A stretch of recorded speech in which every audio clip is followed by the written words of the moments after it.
Hello everybody, how are you? I hope you are doing great, right?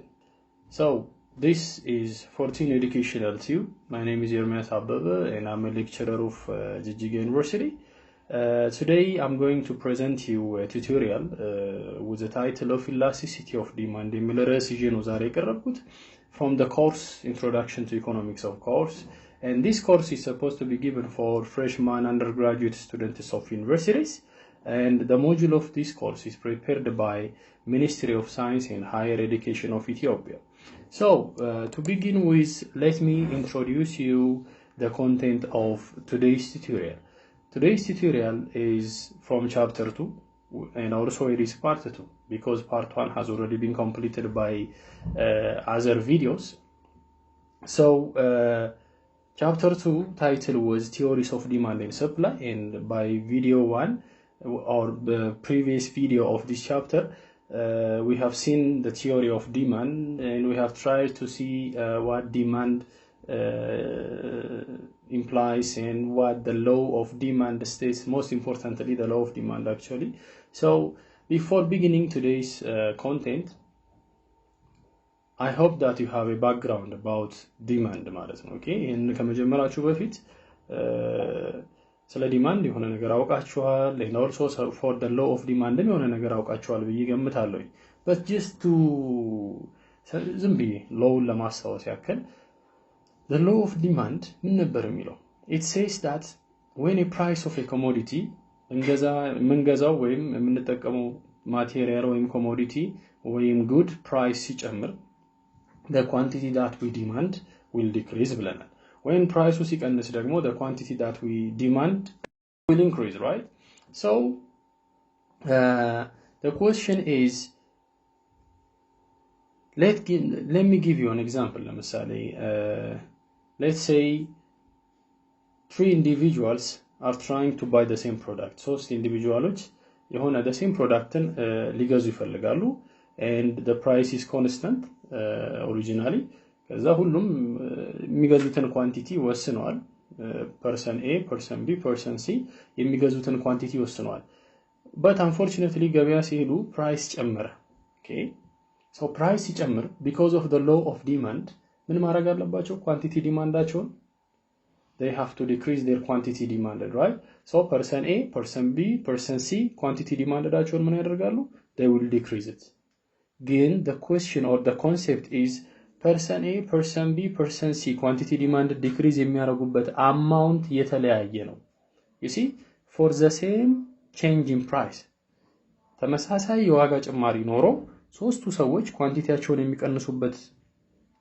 አግባብ ወይም መጠን is different ማለት ነው። አንዱ በግማሽ ሊቀንስ ይችላል፣ አንዱ let's say 25% ብቻ ሊቀንስ ይችላል፣ አንዱ ደግሞ 75% ሊቀንስ ይችላል። so ይሄ ሰዎቹን እንዲለያዩ አድርጓል። so እንዲለያዩ ያደረገው ምንድነው ሲባል their sensitivity to a price change, ለprice change ያላቸው sensitivity ወይም responsiveness የተለያየ ነው። ይሄ ኮንሴፕት ደግሞ ምን ይባላል? ኢላስቲሲቲያቸው የተለያየ ነው ማለት ነው። ኢላስቲሲቲያቸው የተለያየ ስለሆነ ነው ሰዎቹ የተለያየ አማውንት የቀነሱት ብለን እንወስዳለን። so በዚሁ ዛሬ የምናየው we are going to see elasticity of demand የሚባል ኮንሴፕት እናያለን ማለት ነው። so elasticity of demand ማለት responsiveness of demand ወይም sensitivity of demand ብለን መውሰድ እንችላለን ማለት ነው። በዚህ ኮንሴፕት ላይ actually we have 3 kinds of elasticity of demand. and ሁለት ሶስት አይነት አለን። አንደኛው price elasticity of demand ነው። ሁለተኛው income elasticity of demand and ሶስተኛው cross price elasticity of demand ነው። ስለዚህ አሁን የምናየው ምንድነው? the law of demandን አስቀምጠናል። ብቻ demand ለነዚህ ሶስት ነገሮች ያለው sensitivity we call it elasticity of demand. ስለዚህ ዲማንድ ለስንት አይነት ነገሮች ሪስፖንድ ያደርጋል? ለሶስት ነገሮች፣ ለፕራይስ of the given product ስለምናወራለት ፕሮዳክት፣ income of that person፣ ሁለት እንደገና ደግሞ cross prices ማለት ይሄ የምናወራለት ፕሮዳክት ጋር ያሉ ተዛማጅ ሪሌትድ የሆኑ ወይ ኮምፕሊመንተሪ የሆኑ or else ደግሞ ሰብስቲቲዩት የሆኑ ማቴሪያልስ የነሱ ፕራይስ ሲለዋወጥ እዚህኛው ላይ ያለው ዲማንድ ምን ይሆናል የሚለውን እናያለን ማለት ነው so this is the content of today's tutorial ብለን እንወስዳለን so let me explain elasticity of demand in detail explain እናደርግ first of all what do we mean by saying elasticity itself elasticity ሲባል በአጠቃላይ ምን ማለት ነው ሲባል it's going to be let's say we have y is equal to a plus bx የሚባል linear equation ይኖረናል ብለን እናስብ linear equation which says y is equal to a plus bx አይደል so y dependent variable ነው and x is independent variable አይደል so elasticity ማለት the responsiveness of y for a change in x ማለት the responsiveness of y which is dependent variable for a change in price which is independent variable so generally elasticity means the responsiveness of a dependent variable to a change in the independent variable ብለን እንወስደዋለን ማለት ነው ስለዚህ elasticity እንደዚህ ከሆነ elasticity of demand ማለት ምን ማለት ነው so elasticity of demand refers to the degree of responsiveness of quantity demanded of a good to a change in its price and to a change in the income of a person and to a change in the price of related goods ሶስተኛው ይሆናል ማለት ነው አሁን ምንድነው sensitivity of the demand ብለናል sensitivity of the demand ደግሞ የሚለካው quantity demanded ምን ያህል ቀነሰ ጨመረ ምን ያህል ቀነሰ ምን ያህል ጨመረ የሚለው ኮንሰፕት ስለሆነ ነው quantity demandedን measure አድርገን ነው sensitivity የምናገኘው so ምናወራው we are going to talk about the sensitivity or responsiveness of the dependent variable which is quantity demanded ግን generally እንደ ኮንሰፕት የምንወስደው የግራፉ ባህሪ አሁን y axis price ነው ብለናል x axis ደግሞ quantity demanded ነው ብለናል and the curve itself was demand አይደል ስለዚህ we are talking about the curve የከርቡ nature responsiveness ምን አይነት ነው for a change in different factors ማለት ነው ኦኬ የግራፉ ባህሪ ወይም የከርቡ ባህሪ ምን አይነት ነው የሚለውን ደግሞ የምናየው እነዚህ ፋክተሮች ሲቀያየሩ ኳንቲቲ ዲማንድ ላይ የሚያመጡትን ቼንጅ በማየት ስለሆነ ነው እዚህ ጋር ኳንቲቲ ዲማንድን የምንጠቀመውና እንዳትወዛገቡ we are not talking about ስለ x axis responsiveness አይደለም የምናወራው የግራፉ ባህሪ ምን አይነት ስለሆነ ነው ኳንቲቲ ዲማንድ እንደዚህ የሚያደርገው የሚለው ነው የምንለየው ማለት ነው so generally how many kinds of elasticities do we have three kinds and the first one is price elasticity the second one is the income elasticity and the third one is cross price elasticity እንለዋለን so let's just begin price elasticity ምን ማለት ነው እንዴት ነው ሜዠር የምናደርገው income elasticity ምን ማለት ነው እንዴት ካልኩሌት ይደረጋል cross price elasticity ምን ማለት ነው እንዴት ካልኩሌት ይደረጋል ካልኩሌት ካደረግናቸውስ በኋላ የምናገኛቸውን የኢላስቲሲቲ ሪዛልቶች ምን ብለን ነው ኢንተርፕሬት የምናደርገው የሚሉ ፖይንቶችን ነው ከዚህ በኋላ የምናነሳው ኦኬ so let's begin price elasticity of demand ያው ባጭሩ price elasticity of demand ማለት responsiveness of the demand አይደል for the change in price የዲማንዱ ኔቸር ኳንቲቲ ዲማንድን ምን ያህል ሪስፖንሲቭ ያደርገዋል for a change in a price the price of a demand means the degree of responsiveness of a demand to a change in price no የሚለው this is the definition of price elasticity of demand ስለዚህ price elasticity of demand ምንድነው ስትባሉ የዲማንድ ሪስፖንሲቭነስ ወይም sensitivity to a price change ነው ኦኬ ሶስት ሰዎች ቅድም ያልኳቸው ኤግዛምፕል እንደዚህ ነው የሚሰራው ሁሉም ፕራይስ ሲጨምር ኳንቲቲ ዲማንዳቸውን ቀንሰዋል but the difference is responsivenessቸው ግን ሶስቱም የተለያየ ነበረ አንዱ በ25% ቀነሰ አንደኛው በ50% ቀነሰ and the last one reduced his or her quantity demanded by 75% ብዬ ቅድም ኤግዛምፕል የሰጧችሁ ኮንሰፕት እዚህ ጋር ይመጣል ማለት ነው so price elasticity of demand measure how much the quantity demanded reduces or increases so change how much it changes or how much it responds okay for a change in the price of the good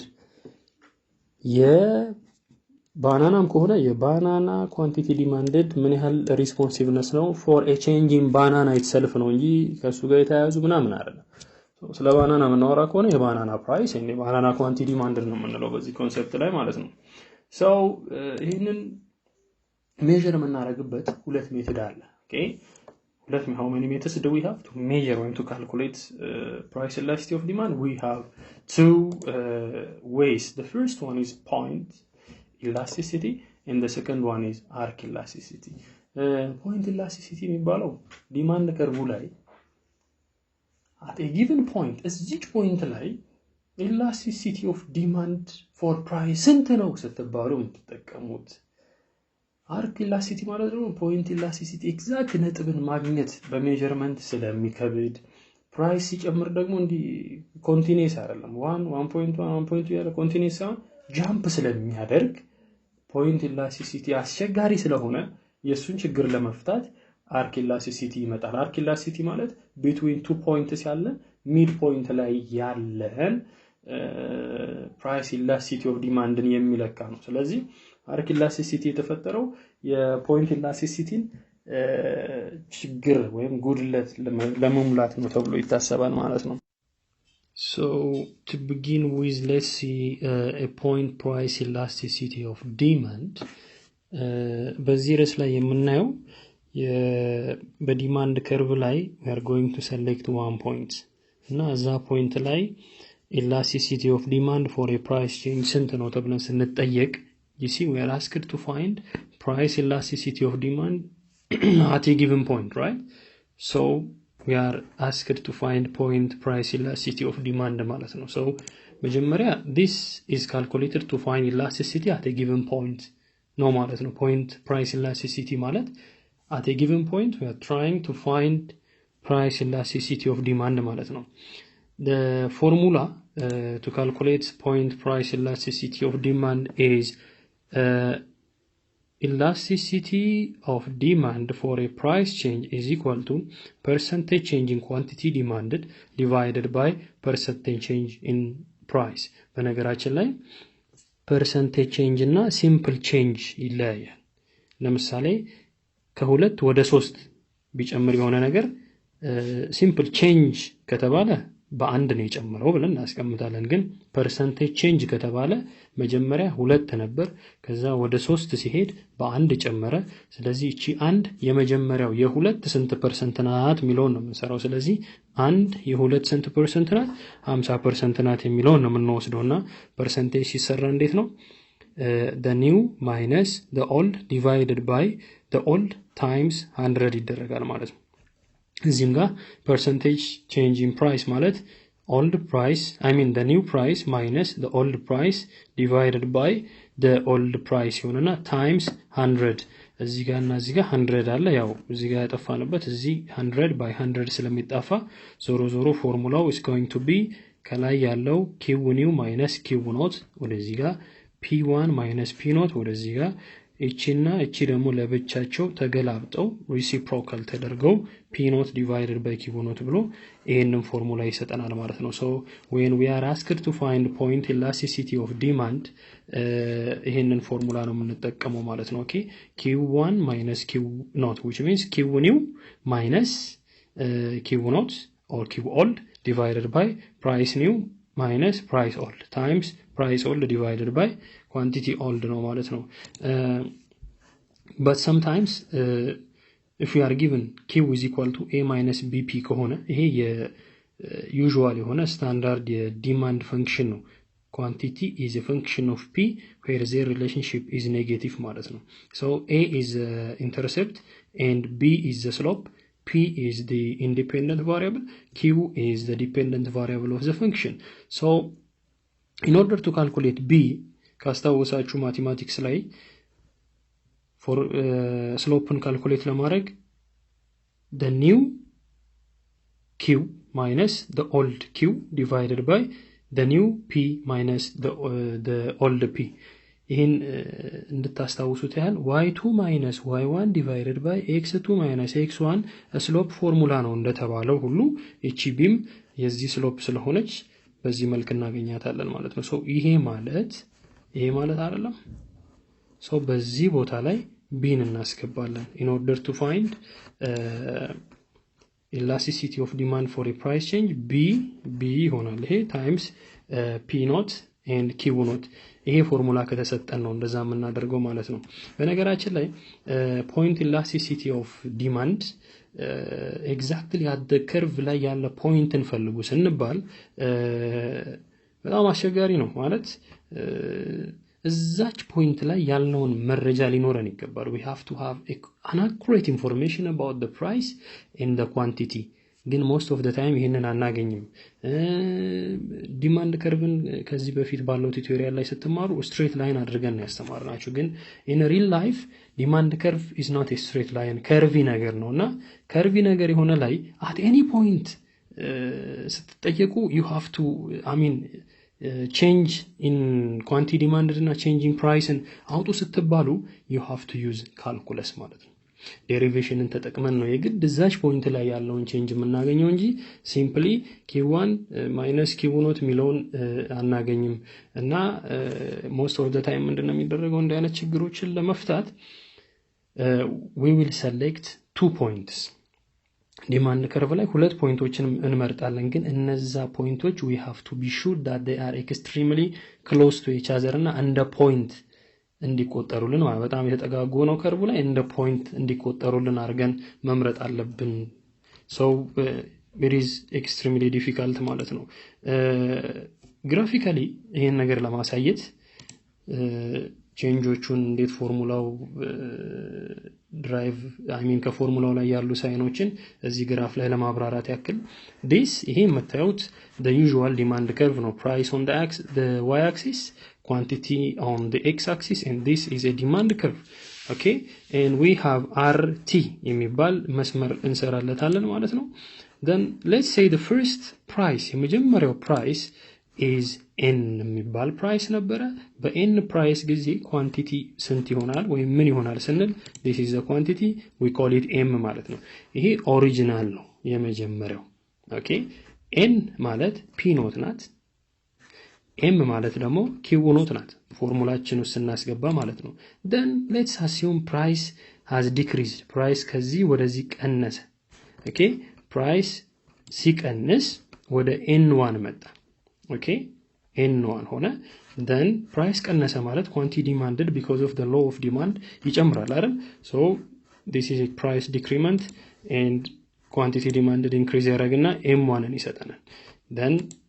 በምን ምክንያት የመጣ ነው this is an increase in quantity demanded price ሲቀንስ quantity demanded ጨምሯል እና ሁለቱ ነጥቦች select ያደረግናቸው demand curve ላይ select ያደረግናቸው ነጥቦች q0 እና q1 ብለን እንይዛቸዋለን ኦኬ አጋጣሚ ከዚህ ጋር ስለተመሳሰሉ እንዳትሸወዱ q0 ከዚህ q ጋር ሪሌትድ ስለሆነ ሳይሆን ዝም ብለን የመረጥነው ራንደም ቁጥር ነው q0 የቱ ነው ከተባለ this is q0 m ነው q0 ኦኬ p0 የቱ ነው ከተባለ n ነው p new ከተባለ n1 ነው and q new ስትባሉ m1 ነው እነዚህ just ስትፈልጉ a and b ማለት ትችላላችሁ ኦኬ it doesn't mean ይሄንን q represent እያደረግን አለመሆኑን አወቁት so n is p not and m is q not it should be remembered that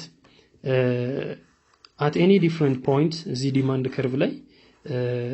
calculate ብናደርግ price elasticity of demand at each point የተለያየ elasticity of demand for a price change ነው ያለን እሱንም numerically example ወስዳችሁ ቼክ ማድረግ ትችላላችሁ but the problem is this point elasticity of demand is applicable when we have information about even a slight changes in the price and the quantity demanded of a commodity detail የሆነ የprice change information ሲኖረን ነው ይሄ point elasticity of demand የሚሰራው ኦኬ ማለት ኤክስትሪም የሆነ ዳታ አኩሬሲ ያስፈልገናል ማለት ነው otherwise በጣም ይከብዳል ቅድም እንደነገርኳችሁ price most of the time continuously አይቀየርም ከአንድ ፖይንት ወደ አንድ ፖይንት ጃምፕ አድርጎ ስለሚቀየር ዲቴል ያንዳንዷን ፖይንት እና ያንዳንዷን ኳንቲቲ at a point level ማምጣት በጣም ይከብዳል እስካሁንም ዲስከስ ያደረግነው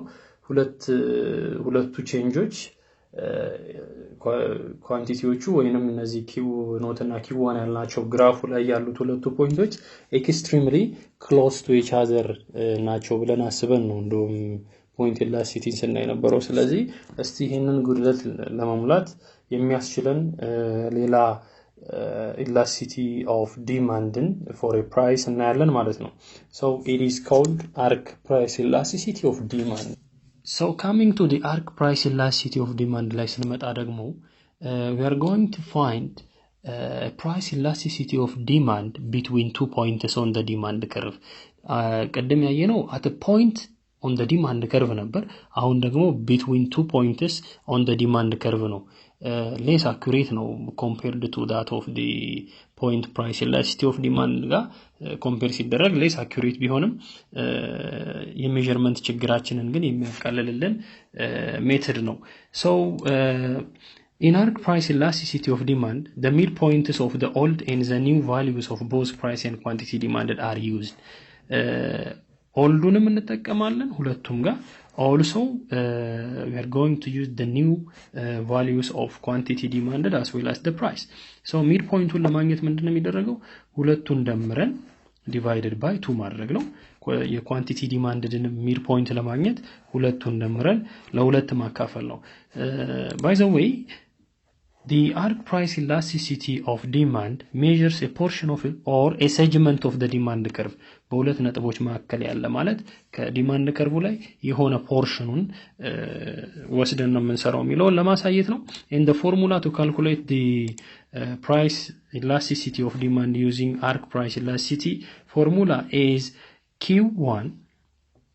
which is the new one minus the old q divided by q1 plus q naught divided by 2 ሲባዛ p naught minus p1 divided by p1 plus p naught divided by 2 እቺ 2 cancels out these 2 ስለዚህ ሁለትን አንጠቀምም ማለት ነው ሁለቱም ይጣፋሉ ኦኬ ስለዚህ አንጠቀማቸውም so our formula is going to be the white part ማለት ነው በነጭ የተጻፈው ብቻ ነው ፎርሙላችን ማለት ነው ኦኬ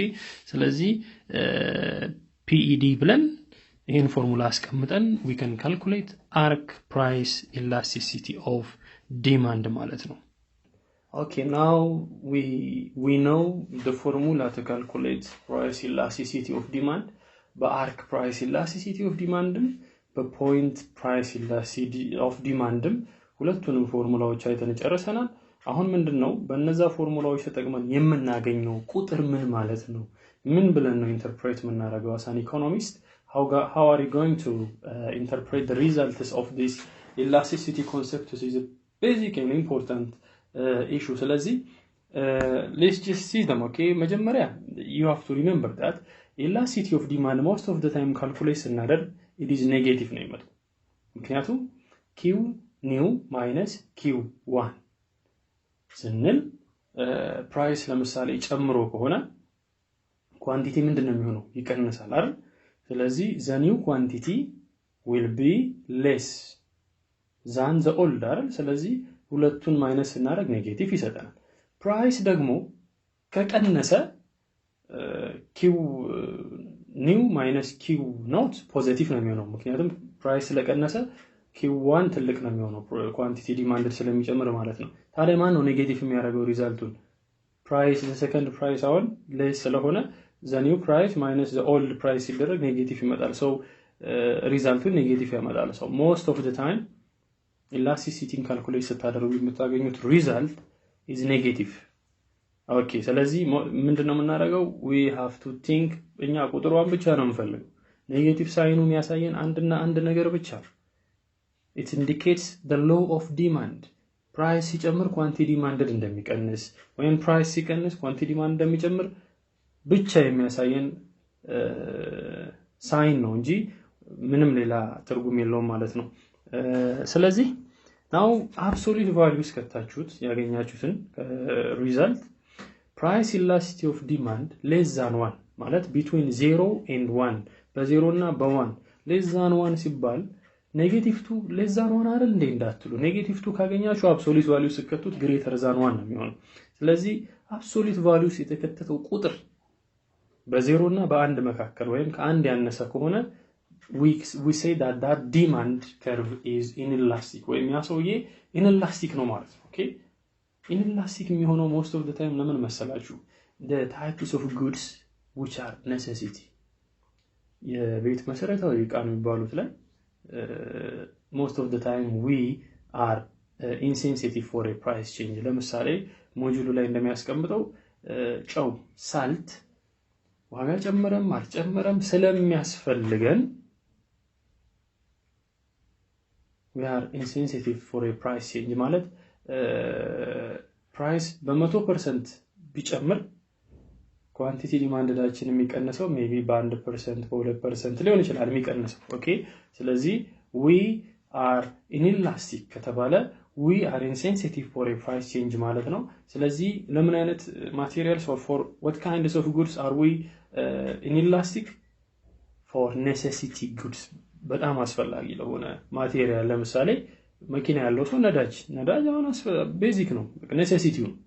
ዋጋ ጨመረም አይጨመረም ነዳጅ ማግኘቱ አይቀርም ያ ሰው ለመሄድ የሚያስፈልገው ነዳጅና ኳንቲቲ ዲማንድዱን ፕራይስ ሲቀንስ ፕራይስ ሲጨምር በጣም ብዙ አይቀንስም የነዳጁ ትንሽ ነው የሚቀንሰው ምክንያቱም ግድ ነው ነዳጅ ሊያገኝ ያስፈልገዋል ያ ሰው ለመንቀሳቀስ ኢንኬዝ ደግሞ ፕራይስ ቢቀንስም መቼም በበርሜል ሙሉ ነዳጅ አይገዛም እንደማለት ነው ያው ትንሽዬ ይጨምራል ማለት ነው ኳንቲቲ ዲማንድዱ ለዛ ነው we are inelastic for a materials which are necessity ከሚባሉ ጉዶች ጋር የሚያያዝ ኮንሴፕት ነው and if elasticity of demand for a price calculation እናደርግ እና absolute values አስገብተ ነው greater than one ከሆነ elastic demand ይባላል ያ consumer is elastic ይባላል እኛ elastic እንባላለን so elastic ከተባለ ነው ማለት ነው we are more sensitive for a price change ማለት ነው ልክ price በ50% ከጨመረ we will decrease quantity demanded by greater than 50% ማለት ነው በ50% ዋጋ ስለቀነሰ ስለጨመረ እኛ በ60% ይሆናል ኳንቲቲ ዲማንዳችንን መንቀንሰው ግሬተር ፐርሰንቴጅ ነው መንቀንሰው ወይም ቼንጅ የምናመጣው ኦኬ ምክንያቱም it has to be greater than one መሆን ስላለበት ማለት ነው ኦኬ ከዛ በተረፈ elastic የምንባለው for what kind of goods no most of the time we are elastic for what kind of goods ይባል for a kind of luxury goods okay luxury ለሚባሉ materials we are really sensitive በጣም ለህይወታችን አስፈላጊ የማይባሉ ማቴሪያሎች ላይ ስንመጣ we are sensitive to a price change like electronics እና አይነቶች commodities we are we are sensitive for a price change and we are elastic ማለት ነው not most of the time ብቻ ካልኩሌት ተደርጎ price elasticity of demand ካልኩሌት ሲደረግ whether using arc methodንም ይሁን point methodንም ይሁን ተጠቅመን የምናገኘው ውጤት greater than one absolute value greater than one ከሆነ we call it that is elastic ይባላል አንዳንዴ ደግሞ ምን ይከሰታል elasticity of demand for a price change will be equal to 0 ሲሆን unitary elastic ነው ማለት unitary elastic in a sense a percentage change in price and a percentage change in quantity demanded are the same except for the sign ማለት ነው አንዱ ሲቀንስ አንዱ ቢጨምርም level amountቸው the change amount is equal in terms of percentage remember that percentage ነው እዚህ የምናወራው ሁለት የነበረ 3 ከሆነ በስንት ጨመረ በአንድ ጨመረ ሁለት አልነበረ በስንት ነው የጨመረው በአንድ አንድ የሁለት ስንት ፐርሰንት ነች 50% ብለን ነው የምናወራው እንጂ ሁለት አንድን አይደለም እንጠቀመው so that's why we say in terms of percentage change in quantity demanded and prices are the same then we call that demand curve unitary elastic ነው ብለን እንወስዳለን ማለት ነው and coming to when we calculate elasticity of demand for a price change ለምሳሌ ከስር 0 ቢሆን something divided by 0 ስንት ነው undefined ነው አይደል ስለዚህ ለትንሽዬ price change percentage ቅድም እንደነገርኳችሁ ከስር ነው አይደል denominator ነው አካፋይ ነው የተደረገው ፎርሙላው ምንድነው price elasticity of demand change percentage change in quantity demanded nominator ሆኖ and percentage change in price denominator ነው so each percentage change in price extremely approaching to 0 then the change ሲኖረው then if we are extremely perfectly elastic on ለዛች ትንሽ change for a price we will have a huge change in quantity demand ስለዚህ ኖሚኔተሩ ላይ 1 ሚሊዮን ቢኖር ከስር 0 ነጥብ ምናምን ቢኖር we're going to say infinitive ይሆናል ማለት ነው ያ ቁጥር አይደል ያው ማቴማቲክስ ላይም በሊሚት ኮንሴፕት ምናምን denominator approaching to 0 የላኛው ደግሞ extremely positive number የሆነ የሚመጣ ከሆነ positive number or actually the magnitude ትልቅ የሆነ የሚመጣ ከሆነ the answer will approach to infinitive ማለት ነው so when elasticity of demand for a price change is infinitive ሲሆን we call it perfectly elastic ይባላል in order to show you that in terms of graph ብናየው ይሄንን you know that this is the original one ይሄ ድሮ የተማርነው price እዚህ ጋር አለ this is quantity the x axis and the curve is quantity demand አይደል ይሄ ኖርማል የተማርነው demand curve ነው when we say perfectly elastic ሲባል ግን እንደዚህ አይነት curve ይሆናል ማለት ነው horizontal ይሆናል for even no change in price extreme የሆነ የquantity demanded change አለ ማለት ነው for a slight change in price there is extremely huge change in the quantity and the demand curve for perfectly elastic demand is horizontal line ነው ይባላል so the next concept is when elasticity of demand for a price change equals to 0 ሲሆንስ ነው 0 ሆነ ማለት ከስር ያለው denominator which is price change huge percent ቢሆንም for that huge percent change in price there is a slight change in quantity demanded ማለት which means ትንሽ የሆነው ከስር I mean nominator በጣም ትንሽ ሆኖ denominator በጣም ትልቅ ነምበር ከሆነ finally approach የሚያደርገው ወደ 0 ነው so we will say 0 ሲሆን እንላለን when it is 0 then that demand or that person is perfectly inelastic ነው ይባላል perfectly insensitive ነው for a price change ማለት ነው so የዚህ አይነት demand curve የሚሆነው vertical line ነው so for whatever the change in price y axis ላይ ምንም price change ቢያደርግ quantity demanded is the same ማለት ነው okay that is what we call perfectly inelastic የምንለው ይሄንን ነው ማለት ነው now let's have a numerical example to better understand the calculation of arc as well as point price elasticity of demand calculation so our question is that suppose that the price of a given commodity is ብር 5 የመጀመሪያው ዋጋው 5 ብር ነበረ and the quantity demanded at this price በ5 ብር ጊዜ quantity demanded ደግሞ 100 ብር ነበረ now assume that the price of a commodity is a commodity price has fallen ቀነሰ ብለን ብንወስድ ከ5 ወደ 4 ሲቀነስ P1 is 4 ስለዚህ price ስለቀነሰ quantity demanded ምን ይሆናል because of the law of demand it will increase አይደል ከ100 ወደ 110 ጨመረ so now the question is find the value of the point as well as the arc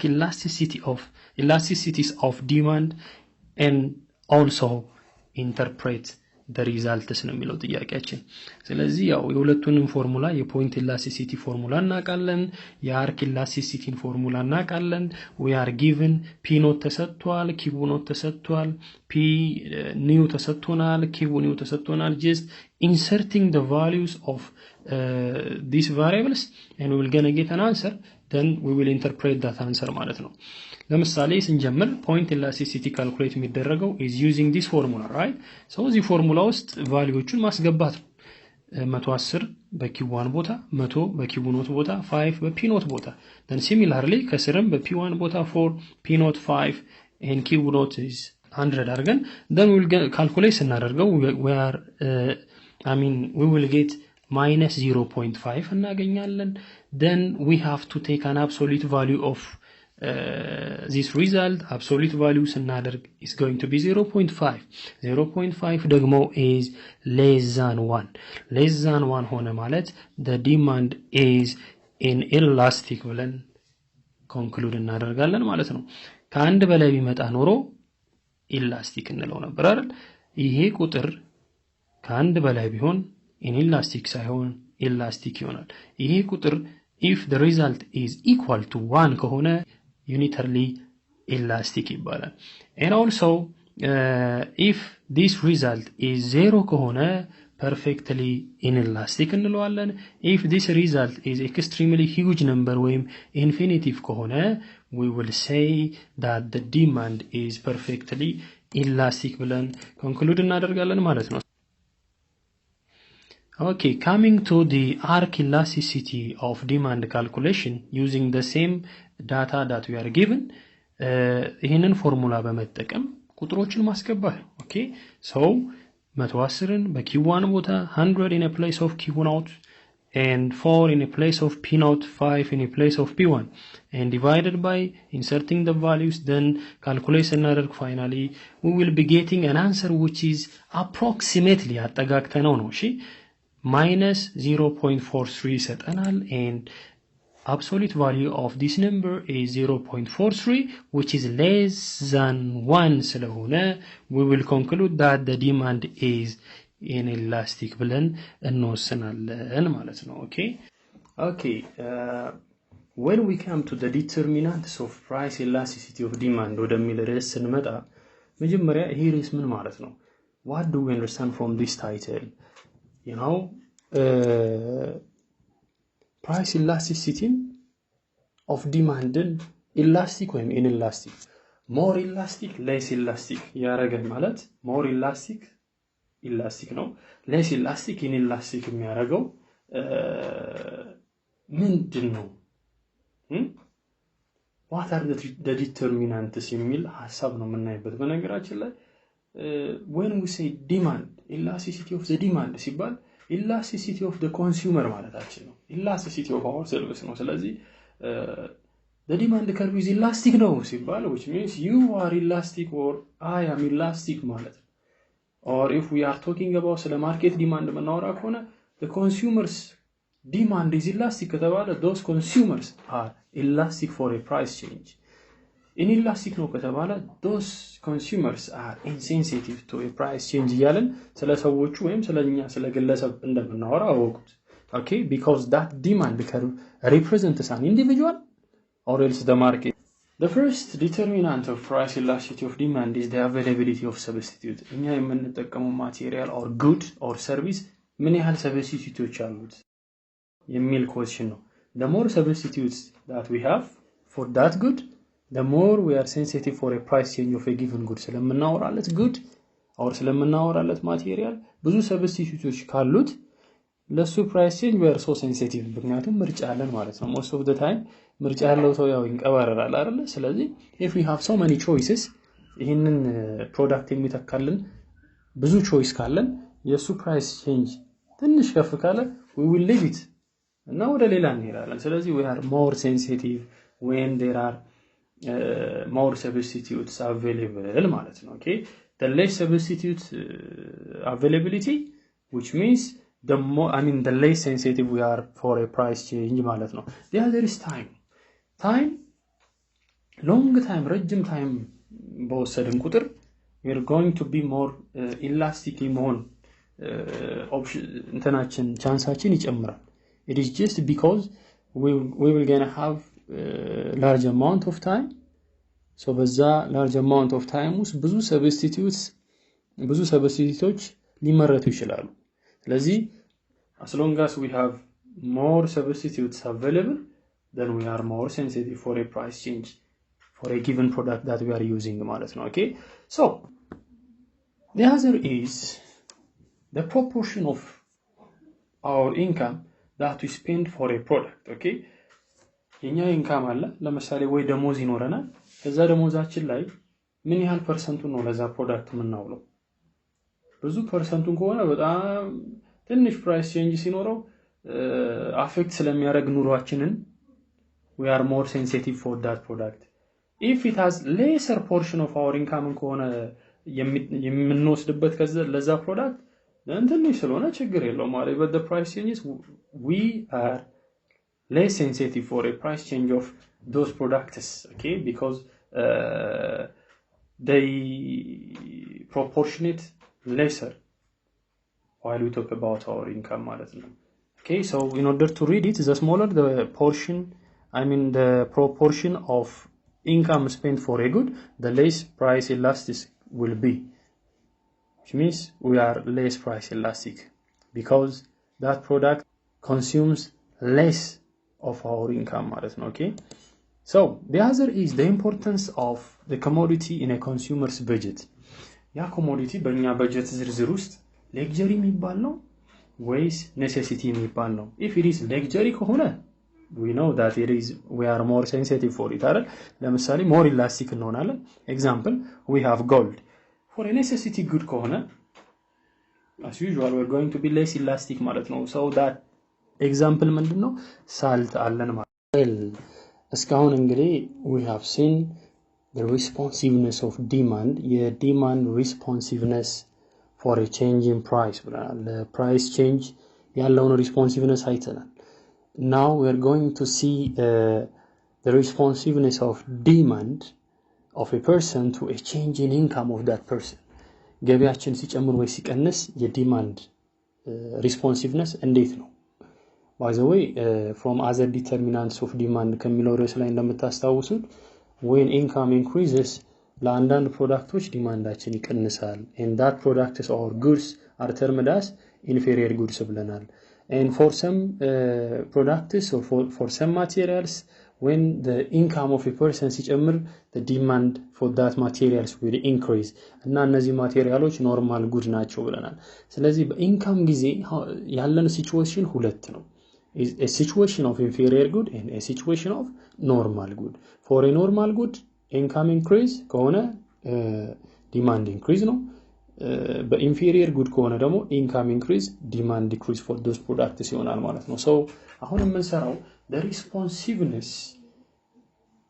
of a demand for a change in the income of the consumer የሚለውን እናያለን so by definition it is a measure of responsiveness of a demand to a change in income right so here similarly we're going to see a point income elasticity of demand only by the way so point elasticity of demand for an income change is represented by the following formula the formula is elasticity of demand for an income change is a percentage change in quantity demanded divided by percentage change in income in the formula similarly Q1 minus Q0 I1 minus I0 which is income the new income in the old income ማለት ነው times the old income divided by the old quantity ማለት ነው ልክ price elasticity of demand and point እና አርክ ብለን በመለያየ ጊዜ ያየነው disadvantage ሁሉ we get it here point income elasticity ላይ we need accuracy in a measurement of data and ሁለት ፖይንቶች ከርቭ ላይ ያሉ ደግሞ ፖይንቶች ምን መርጣቸው ፖይንቶች they have to be extremely close to each other ተብሎ ይወሰዳል otherwise ደግሞ we gonna have to use ካልኩሌሽን እንጠቀማለን እዛች ፖይንት ላይ ያለችን ቼንጅ ለማምጣት ወይም ካልኩሌት ለማድረግ ማለት ነው anyways this is the ordinary formulaችን ግን ይሄ ነው so በዚህ ፎርሙላ መሰረት ካልኩሌት አድርገን የምናገኘው ሪዛልት it will indicate us whether that given good is inferior ነው ወይስ ኖርማል ነው የሚለውን ያሳየናል ኖርማል ከሆነ ሁለት ሴናሪዮስ አለ that normal good is it luxury ነው ወይስ is it necessity ነው የሚለውንም using elasticity of demand for income change formula ወይም ሪዛልቷን ተጠቅመን አናሊሲስ መስጠት እንችላለን ማለት ነው ለማንኛውም if we get elasticity of demand for an income change if it is greater than 1 ከሆነ ሲጀመር ይሄ ምን ማለት ነው the same direction change አለ when income increases demand increase ወይም quantity demand ደግሞ አብሮ increase አድርጓል ማለት ነው very nice and that is normal good እንደሆነ ያሳየናል ከኖርማል good አልፎ ደግሞ it is luxury good ብለን እንወስዳለን still the same ሆኖ okay elasticity of demand for an income less than 1 ግን positive ከሆነ still it indicates income ሲጨምር demand ጨምሯል ግን ያው የጨመረበት ሁኔታ ምንድነው የquantity demand less percent ነው than that of the increment in income ማለት ነው so less than 1 ያመጣዋል ያ so ዞሮ ካልኩሌት ስታረጉ less than 1 but positive ከመጣ it is normal good አሁንም but it is necessity good ብለን እንወስዳለን okay so for number 1 and number 2 they are both normal goods ናቸው ኢንካም ሲጨምር ኳንቲቲ ዲማንዳቸው ጨምሯል ዲፈረንሳቸው ምንድነው ኢንካም በ100% ሲጨምር ሌጀሪ ጉድ ላይ greater than 100% increment አለ and when we come to necessity good ላይ ስንመጣ ደግሞ ኢንካም በ100% ሲጨምር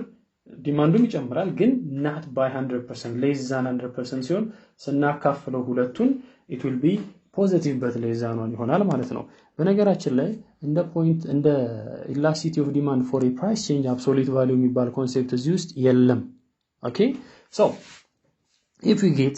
elasticity of demand for an income change less than 0 or negative ካገኘን the good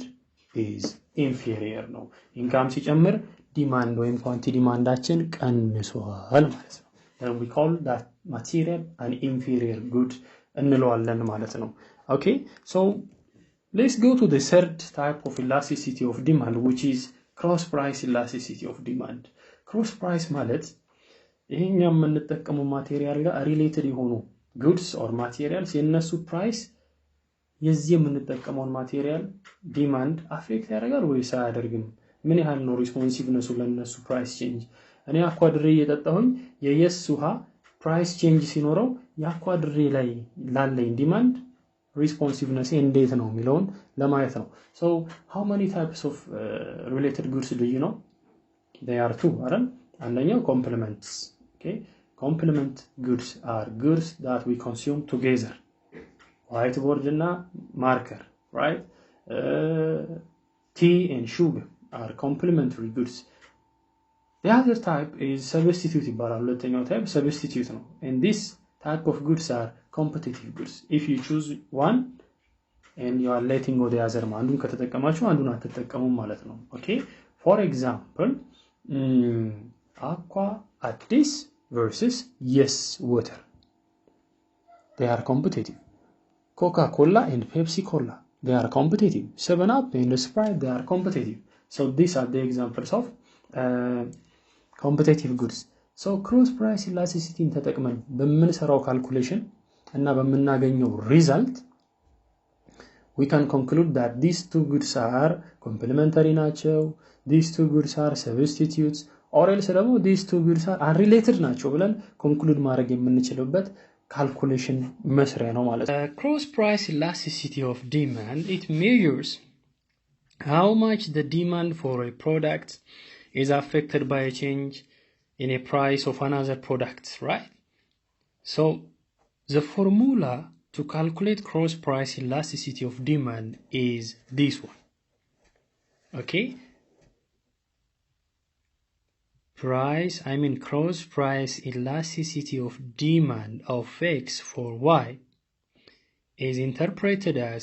quantity of X1 minus quantity of X0 divided by price of Y1 minus price of Y0 times the price of Y0 divided by the quantity of X0 እዚህ ጋር የምንረዳው በY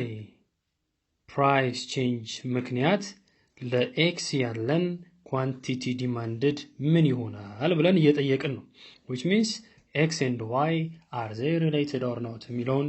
ለመመለስ የምንጠቀምበት ፎርሙላ ነው ማለት ነው so ሪዛልቱን ኢንተርፕሬት ስናደርገው ልክ እዚህ ውስጥ ቁጥሮችን ከተን ፖዚቲቭ ከመጣ we conclude that X እና Y they are substitute goods ናቸው ብለን እናያለን ማለት ነው ምክንያቱም የዚህ ፕራይስ ሲጨምር ይሄ ኳንቲቲውም ፖዚቲቭ ቼንጅ ካለው ማለት ነው okay which means they are competitive to each other ማለት ነው የአንዱ ፕራይስ ሲጨምር የአንዱ ኳንቲቲ ዲማንድ ይጨምራል ማለት ነው so it is positive and if it is negative which means they go together ማለት ነው የአንዱ ዋጋ ሲጨምር the demand that we have for another one will decrease and quantity demand will decrease ያደርጋል so negative relationship ስላላቸው negative ሆነ ማለት the two goods are complementary ብለን interpret እናደርጋለን if the result becomes 0 ከሆነ ደግሞ ያው unrelated ናቸው ብለን ኢንተርፕሬት እናደርጋለን ማለት ነው ኦኬ so let's have some numerical example to better understand